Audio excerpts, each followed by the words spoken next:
Welcome to Penrose Learning, where we make understanding easy. You start with power and visibility. Turn the ignition to ACC or on so the wipers receive power. Once done, clear large debris or ice from the glass so blades don't snag. Next, locate the wiper stalk on the right of the steering column and the rain sensor near the rearview mirror.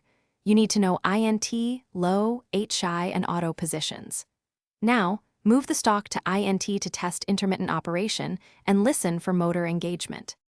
You now manipulate the controls to tune performance. Push the stalk up or down for single wipe, intermittent, low, or high speeds. If your E-class has INT frequency or auto sensitivity, adjust the small dial on the stalk.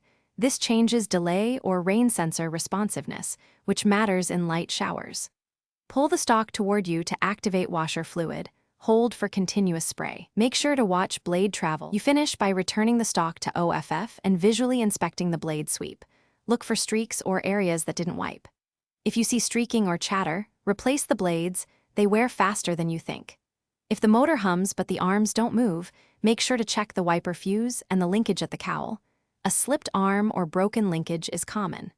Finally, test auto and manual modes in light spray to confirm correct operation.